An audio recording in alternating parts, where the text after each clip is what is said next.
Now, from the top secret car barns of the Lionel Corporation comes... Today I'm going to show you how we saved an old 1954 Lionel crane car from the wreckers.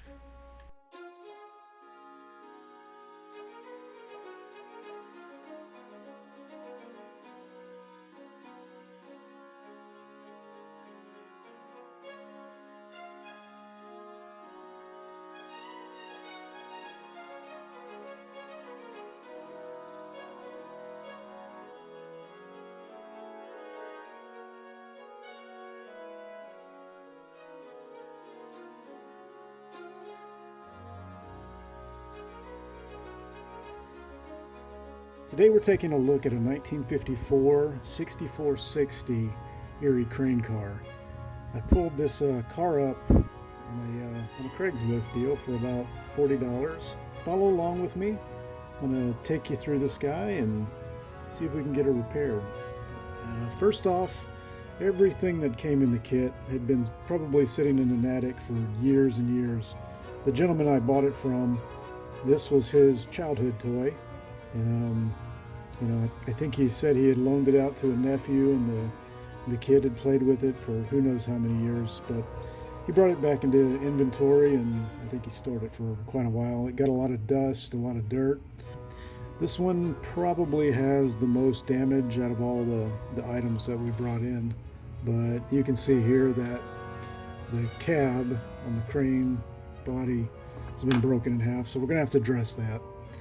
There's a lot of, I don't know if it's original string for it, but we'll get that sorted out and tear everything apart, get everything shined up, running the way it should, try to knock off this rust. We may take some real light nickel plating and give some sparkle back to this guy and put her back in running order, get her in the lineup.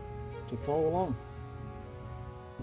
So the thing with this unit, this car, the 6460, is I think it was issued from around 1952 and lasted until about 54. As far as I can tell, there's a few different variations.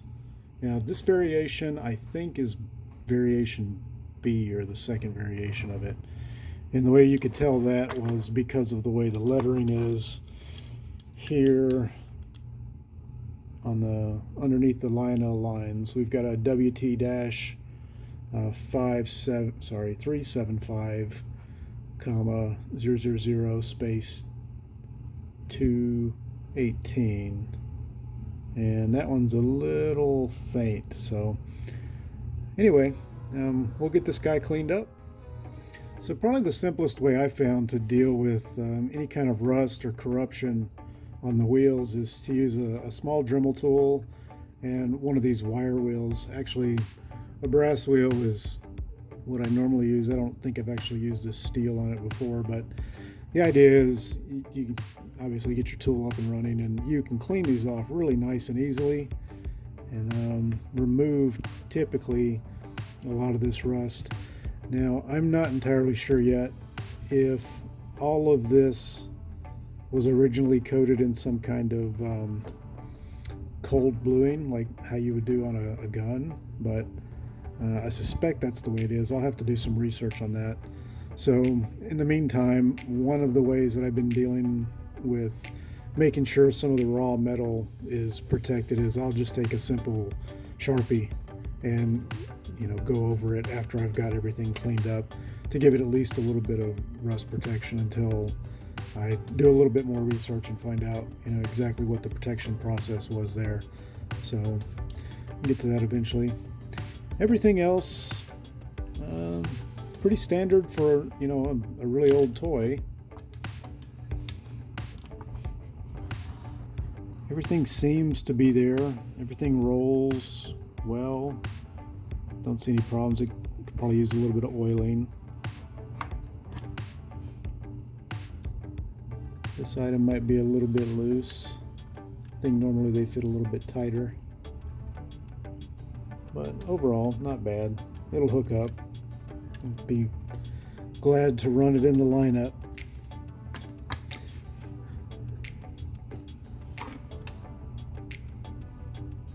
Nothing in the working mechanism seems to be damaged. All the threads seem to be there, so it's not too bad. This is obviously going to be bound up. I'm going to have to take a look at these connectors. Got a little bit of cracking, I think, in the plastic here. And that's actually not too bad to deal with. Oftentimes what you can do is take some very light powder, and if you can get in some super glue inside of there, then you can come over it with a real light powder and help that super glue fuse and shut things, you know, nice and tight. So it's a pretty good fix. I've used it on several other plastics. You can also do plastic welding.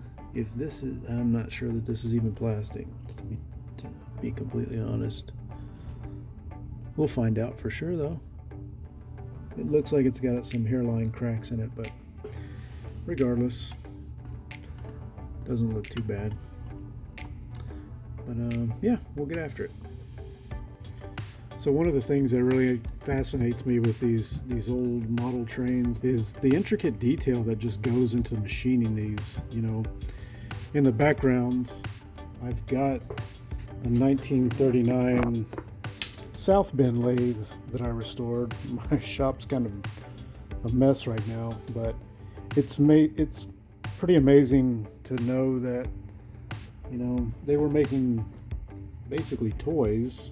They're a little bit more than toys, obviously, but they were putting so much attention to detail and making such a nice product back then.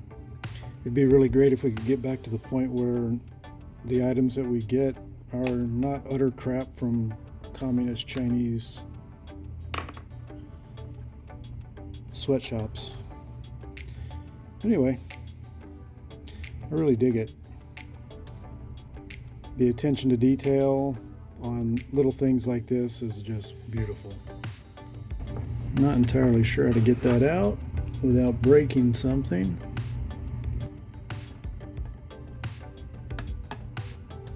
There we go. So we'll get that cleaned up.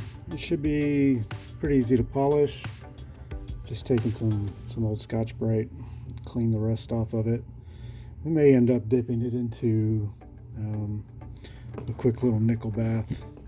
As I'm rebuilding this, I'm really only just going to take off the dirt, and then with these black items, sometimes for paint chips, I will actually use a Sharpie to go in and just clean it up. I'm not really that interested in doing like a full restoration on these items. I like the fact that they're played with. I hope that, you know, someday pass this down to my own grandchildren, and you know, somebody else will get some enjoyment out of it in almost the same kind of condition as it was when it was used back in the 40s and 50s. So it's not bad. It's cleaned up. It's new enough for me. We'll set that aside. And then take a look at disassembling the rest of this. So this should just lift up and out.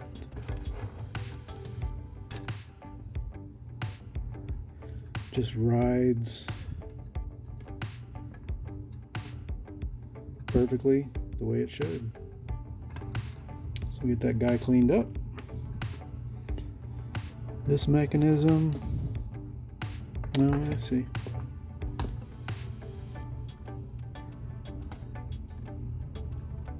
That pin comes out. Wow, that's amazing. Might be really hard to see. See if I can get focus on that. There are tiny little teeth to help grab onto, I guess, that cabling that's coming across.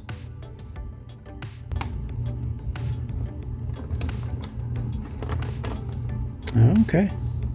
All right. Let's move on. Let's take the chassis and flip it over. You see one of the basic horseshoe holders. Honestly, I'm probably not going to mess with this right now. It fits nice and snug and tight, and sometimes when you take off these horseshoe E-clips, I guess you'd call them, and put them back on, you just don't ever get the same sort of snug fit, or at least I don't sometimes. So I think we'll leave that alone. We should be able to clean up just fine without messing with it. We have enough movement in the tower to address any of the funk that's inside of there. So I think we can clean this up just fine without it. I notice our string is properly held in with a knot here at the end. So like I said, I think we'll address that because I don't think this is the right size string. What should have been there originally. Most of my field of reference for this string that's holding this up is from the 1947 catalog, where we can see the operating crane. Here we're looking at the 2460, I think out of the 1947 catalog. That cabling looks far more substantial than this basic string, so I'd kind of appreciate if any original Lionel owners can remember back to what size that string was. Kind of like to put it right. The string that I've got on here right now seems a little flimsy. Yeah, so this is what I'm talking about. Taking a look at the 1954 catalog entry for this. We see the 6460 crane car. And so the cabling just looks different. It looks a little bit more thick and substantial. So I think I'd like to get that, and we'll figure something out. Find something that works here in the garage. Might have to end up making some.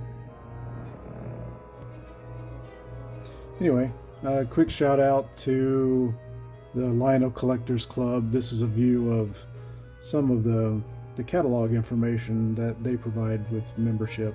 Obviously, I'm not going to show everything, and I think it's okay to show this. If you're not a member already, I'd recommend becoming a member. There's quite a lot of access to digital content now, where you can get access to these old catalogs as well as magazine entries. I really enjoy going back and just, I've been starting from the beginning and just have been reading up through time. I was born in the 70s, so I didn't get to see this as a kid, so I'm really glad this stuff is still around, and that, there's an organization like Lionel Collectors that, it still exists, so it's really neat to see. Yeah, so enough about that for now. So to correct this problem, the first thing I'm going to do, I hadn't noticed that before, these have got some cracks, so I'm going to have to address that. I may end up either using some longer screws, depending on how that's held in. I'm not sure that's even necessary. I have to figure, it looks like it might be necessary. So I might have to come up with a new screw. Yeah, I definitely don't have the screws for it. So I'm gonna have to find some or make some on the lathe and to get this thing back in order. Might have to JB weld in some replacement part there and then drill it out and tap it. So we'll see. But before I do all that, I'm gonna take this to the sink and get her cleaned up. I'll be back shortly. Alright, so that's cleaned up, and fortunately I'm out of super glue because that's how I'm going to repair it. I'm just going to take my time, get some super glue onto it. Looks like somebody went into it at one point in its life and tried to make some changes right there by melting it. It looks like, I'm not sure if that's part of the manufacture process. It looks kind of like somebody got into it though before. It's kind of hard to tell for sure. Anyway, part number 2460-3. That's kind of interesting because I believe this replaced 2460. Cool. Even back then they were doing repaints. Oh well.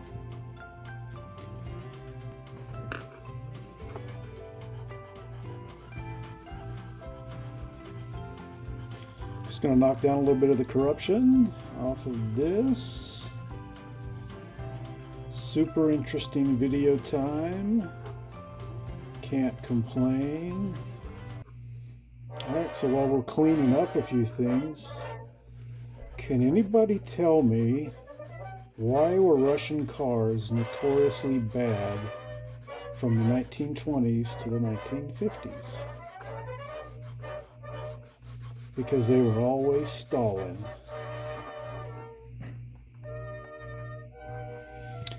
So my grandfather, who was in the army, once told me, in 1940, I met my first love. 1946, my second. 1950, I met the woman of my dreams. It was quite a hectic evening. So yesterday I stopped by my parents' house and my mom had just made coffee. You know, she buys the raw, unfiltered honey from the local farmer's market down the street. She uses it to sweeten the coffee. First she handed my dad his cup, and then she was about to put a spoonful of honey in mine when she stopped and said, "There's something in this honey."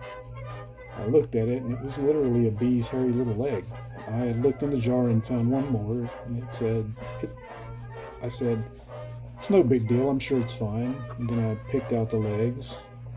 Of course, just then my dad, he takes a big sip and makes an ah sound like he's satisfied.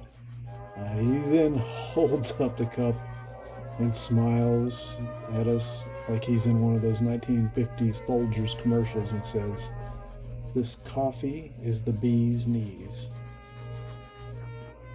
And it's dumb. What do you call a radio that plays music only from the 1950s and 60s?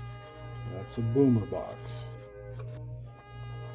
So, what do you call a blind German in the 1940s? A Nazi. It's so dumb. I love the fact that you can tell that this was made directly on a lathe. You can just, who knows exactly how they did it. I just imagine that there was a man in a shop with a lathe putting these parts out.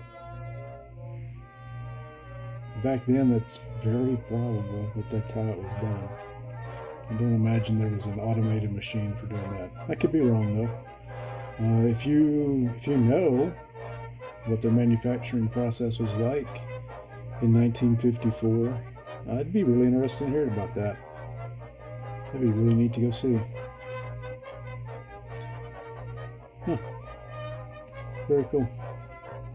This one's not true, but this is kind of funny. So my grandfather once told me he fought bravely in World War II. So I asked him how many years he served for the U.S. He replied, 9. So one of the things I found useful when working on some of these old trains is using WD-40 to help clean this all up. So WD is water displacement. It's a formula that was invented here in, I believe here in San Diego actually, as a solvent. It's not really intended to be an oil or a lubricant, though I think it says on the can it can be used for such thing, but I found it pretty useful to work on cleaning these old engines up. And actually, I like to use it on the black to help give it a little bit of a luster, a little bit of a newness sort of shine to it. But what I'm going to do here is just work it in, help me get some of the dust and dirt that's down in the crevices of this item, and really make it nice and easy to clean up. So, you know, I recommend it. I've used it on several different of my Lionel pieces so far, and I've been pretty happy with it. It gives a nice good clean, and if it does any kind of lubrication, you know, great, but I wouldn't rely on it for lubrication. It's good cleaning solvent though, and you're definitely not going to risk adding any more additional water to the surface to help introduce more rust. It'll give you a little bit more protection in that way, so that's nice. No one should have been surprised by the rise of the USSR after World War II. After all, I mean, there were red flags everywhere. So dumb.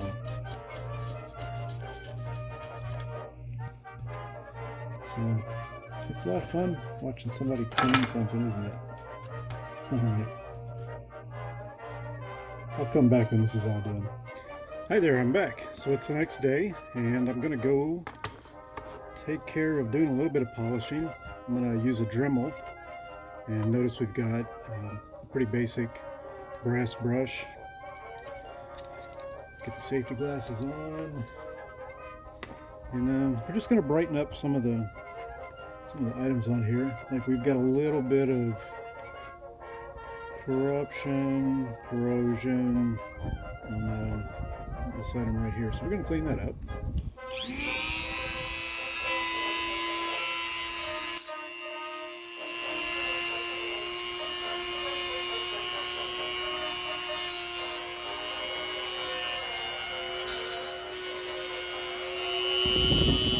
So I said nobody wants to hear me or see me do all that stuff. That's probably not accurate, actually. I'm the father of 3 daughters. I've got 2 of them in college, and since COVID happened, the 2 daughters in college stayed at home, so I've got a house full of girls at the moment, and then 1 high schooler. And if you're not aware of it or haven't seen it before, there's a phenomenon called ASMR, where I think mostly a lot of younger people will put up YouTube videos that are mostly based on sounds, and they'll just listen to them for hours or listen to them as they fall asleep at night, as kind of a calming, soothing thing. So I guess this is probably ASMR for boomers and adults, so I dig it. Anyway, moving on. I'm going to clean up the rest of this and come back. So with the brass, you expect to lose them very quickly. Yeah, that's not great. Now there's little brass needles all over my shop. Boy. Alright, moving on. Alright, we're going to finish up the last set of wheels on the rear of the unit, or the front of the unit, upside down. Let's go down.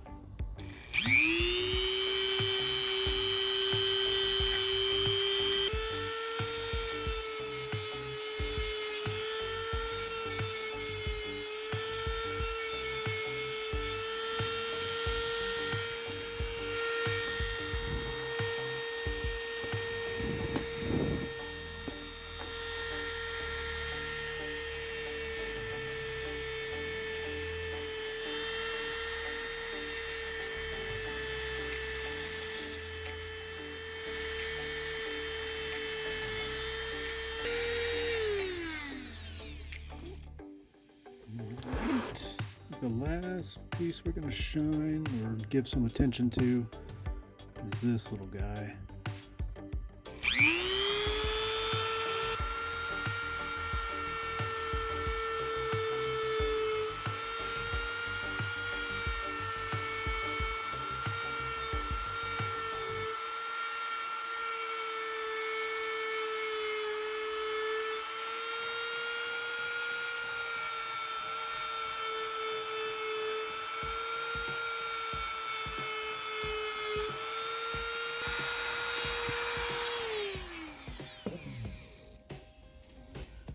bad. Not too bad. Alright, gonna take a little break. Alright, so in the beginning of the video I was talking about this outer shell, showing that it's broken. We're gonna get it glued back up and put back into place.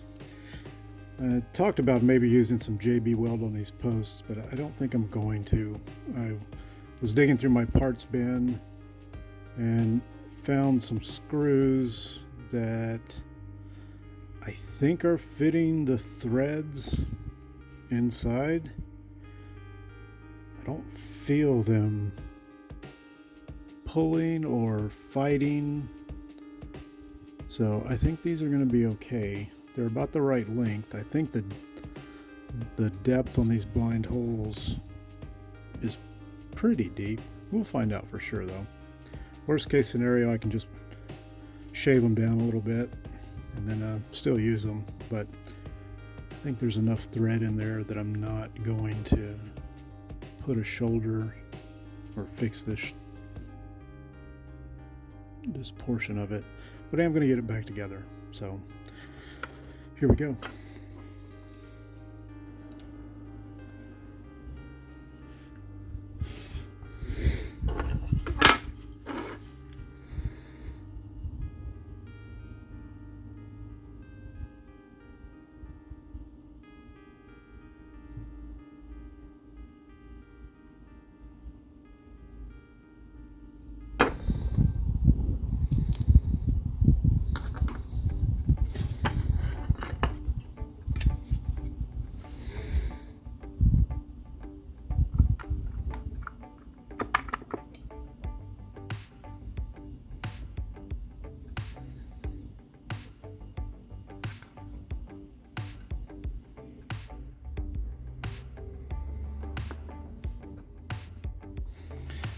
So, not perfect, but this should work okay.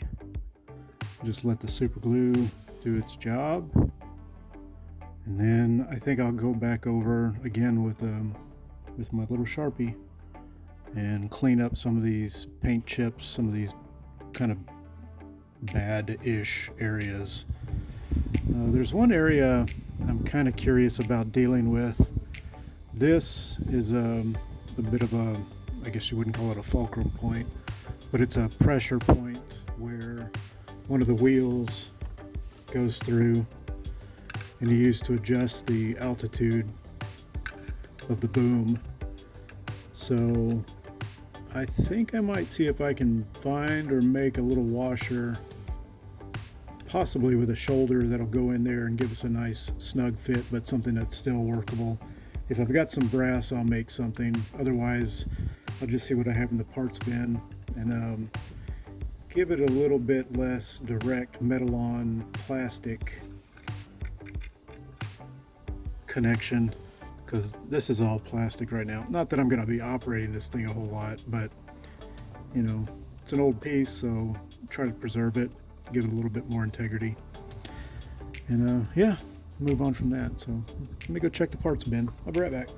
I found a fiber washer in the parts bin, so I think I'm going to use that, and it should be good enough and kind of fits in with what I think we're doing. I might cut it down, but we'll see if it works. Yeah, that's cool. It actually, I think fiber washers go with this period of time, and I kind of dig that, so that's cool. Alright, so imagine the super glue is set. I've got these parts polished up as much as I want them to be. I really like the way that came out. It's not perfect, it's not super shiny, it's just right, I think. I like how that pulley came out, nice and clean. And then this last item, I'm gonna stay a little bit with the dinginess of the metal on the round part there. So let me find my Sharpie. So it might be kind of hard to tell on on the camera, but there's a pretty major chipping going on right here. The plastic is almost clear. It probably is clear with paint applied to it, and there's some kind of bluish green color that they applied to it. I suppose I don't know the chemicals behind it or the plastic composition. If you do, throw it in the comments below. I'd really like to hear about that. I always thought that instead of going into computer science, one of the other areas that I considered going into was chemical science, material science, especially in plastics. It's fascinating, you know, the quality that these folks were doing back in the 40s. It's really great. It's pretty phenomenal, actually. Just the fact that these plastics have held up for so long is pretty amazing. I also collect G.I. Joe items from the 1980s. It was the era I came up in, and I've got quite a few of those old G.I. Joes from the 80s, and the plastics on them, they don't hold up so great, especially the green plastics that they were using. They really broke down pretty quickly. Well, I wouldn't say quickly, but they didn't stand the test of time like these materials are. So kudos to those guys back then. Yeah, it's a super glue job. There's going to be a crack there, but hey, it's a train. Scars are cool, so I'm told. So we're just going to clean this guy up. Darken the edges a little bit. Pull the eye away from the imperfections. Focus on the beauty of this whole thing.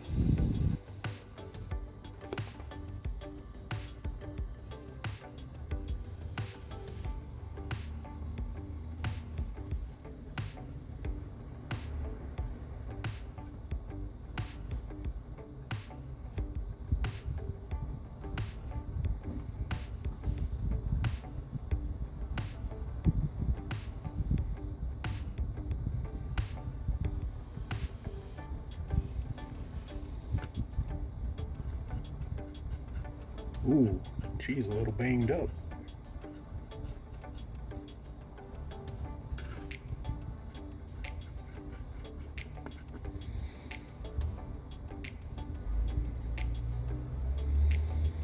All right, Mr. Lionel, what do you think?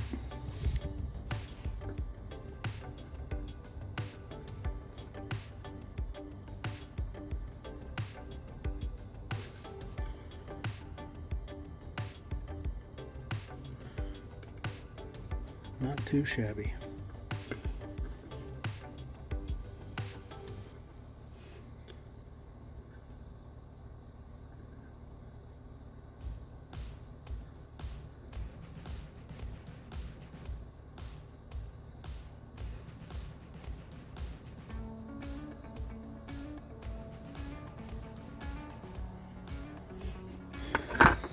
Hoorah!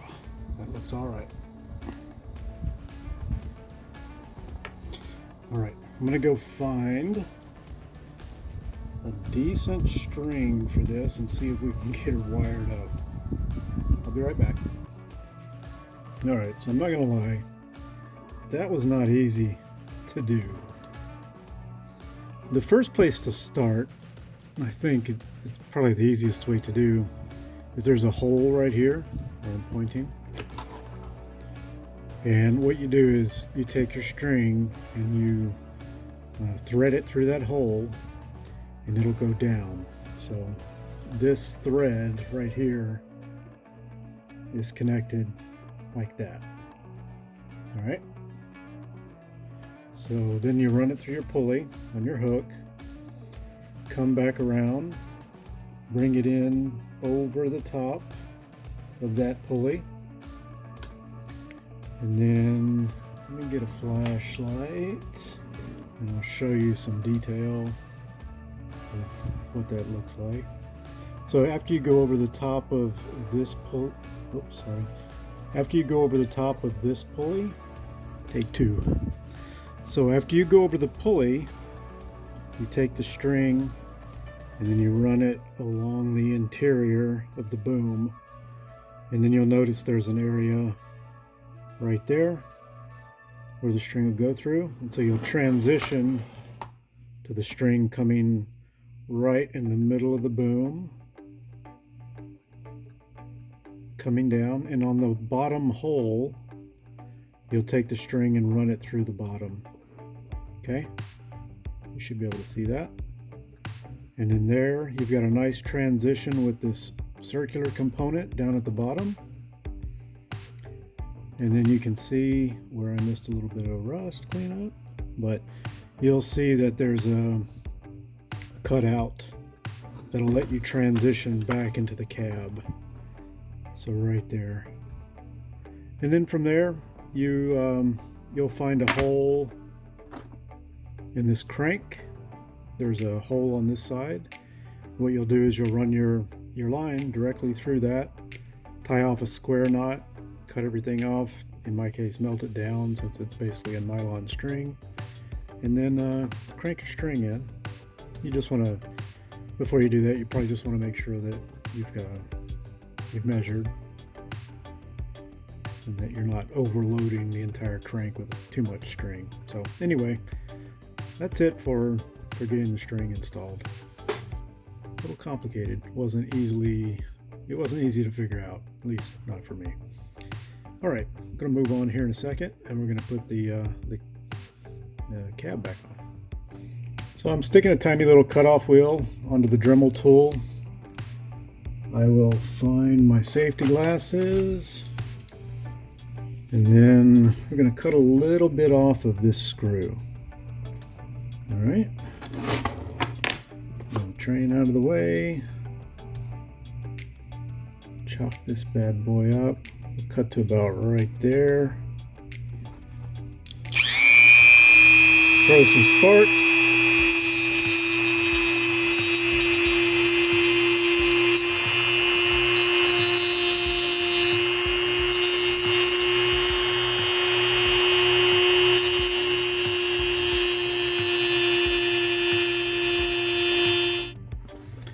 Alright, so we got the first screw in after shaving it down. Comes in, snug it down. Should be good to go there. So I'll complete the rest. And after I'm done, I'll show you that.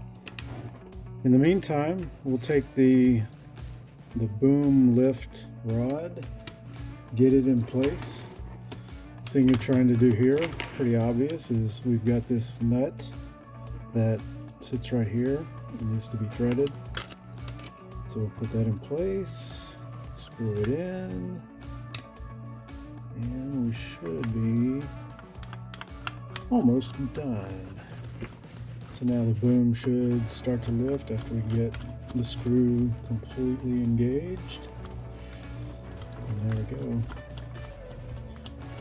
Doing pretty good. These guidelines are exactly where they need to be. So still a little bit of a crack showing there. Hey, it's life.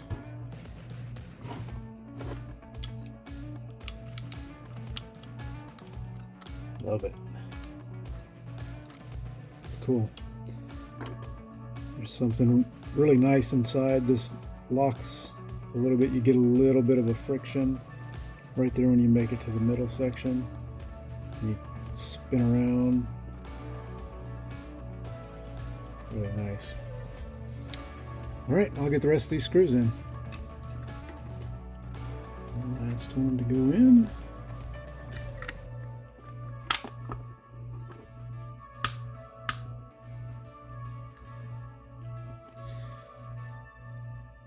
Outstanding. All right, that's as much restoration as I'm going to give her. So Lionel lines 6460. Beautiful. Really nice.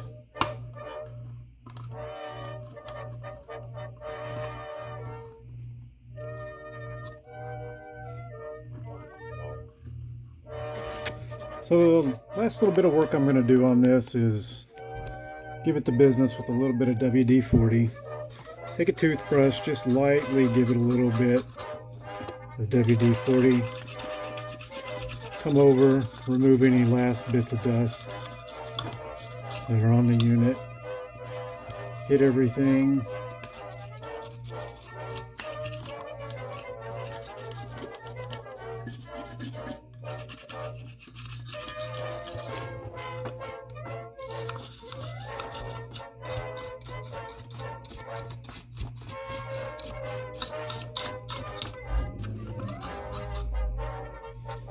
Get yourself a paper towel. And then just take off that excess.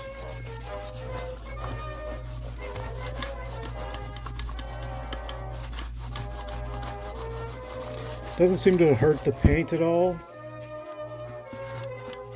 None of the lettering. Just gives it a nice luster afterwards. Almost makes it appear like it's new.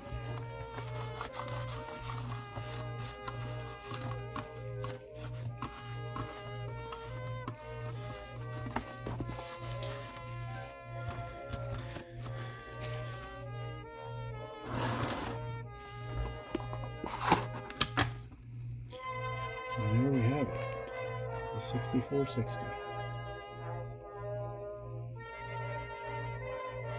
Too bad. Alright, thanks again everybody.